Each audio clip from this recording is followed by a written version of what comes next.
So, caste తీసేయడమా జరగదు. అందరూ బతుకులు బాగోవడమా అది జరగదు. Guys this Dinesh talks. Welcome back.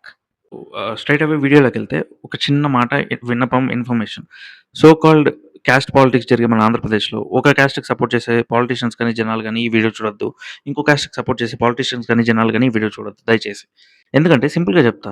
వేరే స్టేట్స్‌లో సో కాల్డ్ మన ఇండియాలో ఎన్ని స్టేట్స్ ఉన్నాయి. వేరే స్టేట్స్‌లో అంతా నెక్స్ట్ లెవెల్‌కి ఎట్లా ఎళ్ళాలి? డెవలప్‌మెంట్ ఎట్లా చేయాలి అని ఉంటది. గొడవలుంటాయి. అన్నిట్లో ప్రతి చోట అపోజిషన్స్ ఉంటాయి. క్వెషనింగ్ ఉంటది. కానీ మన దాంట్లో దరిద్రం ఏమంటే ఒకసారి అమరావతి, ఒకసారి మావిగన్ ఆ క్యాపిటల్ కావాలంటే ఆ పార్టీకి ఓటేయండి. ఈ క్యాపిటల్ కావాలంటే ఈ పార్టీకి ఓటేయండి. అసలు ఏం జరుగుతుందిరా? నోటాకి ఓటేయాలనిపిస్తుందిరా. ఈసారి అందరూ నోటాకి ఓటేయాల. 100% నోటాకి పడిపోవాల. అప్పుడు తెలుస్తదేమో. ఒకరేమంటే చేసే పనిని కూడా డిస్టర్బ్ చేస్తారు, డిస్ట్రాక్ట్ చేస్తారు. సో కాల్డ్ సోషల్ మీడియాస్ వేరే వేరే మీడియాస్ యూజ్ చేసుకొని వాళ్ళు పని చేయరు. వేరే వాళ్ళని పని చేయనీయరు. సో, క్యాస్ట్ తీసేయడమా జరగదు. అందరూ బతుకులు బాగోవడమా అది జరగదు. అందుకే మనోళ్ళంతా వేరే స్టేట్స్‌కెళ్ళిపోయి అక్కడక్కడ చేసుకుంటున్నారు. ఏంది అసలు సిన్స్ ఫ్రమ్ 15 ఇయర్స్ అన్నీ ఇట్లే జరుగుతుందసలు. అది, ఇది, ఇది, అది, అది. వాళ్ళు మారరు, మనము మారము. అసలు ఏది మారదు.